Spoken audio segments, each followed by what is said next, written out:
CM Revanth కు మహిళల warning ఇచ్చారు. వివరాల్లోకి వెళ్తే ఉప్పల్ నియోజకవర్గం రామంతపూర్ మూసీ పరివాహక ప్రాంతంలోని కాలనీవాసులు తమ ఇళ్ల దగ్గరకు వస్తే ఊరుకునేది లేదని ప్రభుత్వాన్ని హెచ్చరించారు.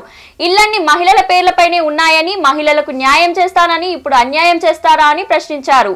ఓట్లు అడగడానికి వచ్చినప్పుడు తమవి అక్రమ కట్టడాలని తెలియదా అని ప్రశ్నించారు. తమ జోలికి వస్తే ఊరుకోబోమని, అవసరమైతే ఆత్మహత్యలు చేసుకుంటామని, సీఎం ఇంటి ముందు ధర్నా చేస్తామని అన్నారు.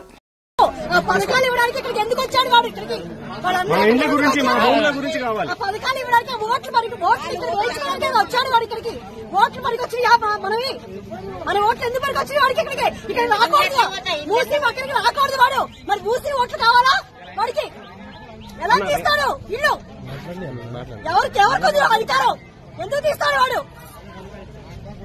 మా ఇల్లు మాకు కావాలి అంతే, మేము ఊరుకునేది లేదు. ఖబర్దార్ రేవంత్ రెడ్డి, మీకు లేడీస్ అందరూ ఊరుకోరు. ఇక్కడ అందరివి ఆడవాళ్ళ పేరు మీద ఉన్నాయి. నువ్వు ఆడవాళ్ళకి న్యాయం చేస్తారన్నావు, ఆడవాళ్ళకి నువ్వు అన్యాయం చేస్తున్నావు. ఊరుకునేది లేదు, ముందే చెప్తున్నా.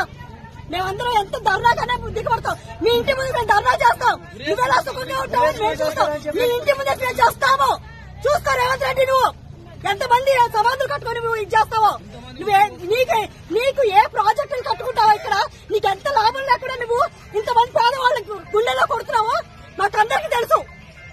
కోట్ల ఆస్తులు నువ్వు మూట కట్టుకోవడానికి మా అందరి జీవితాలను ఆడుకుంటావా? నువ్వు ఏ ప్రాజెక్టులు కట్టుకుంటా పేదవాళ్ళకి సమాధుల మీద? ఊరుకునేది లేదు. ఖబర్దార్.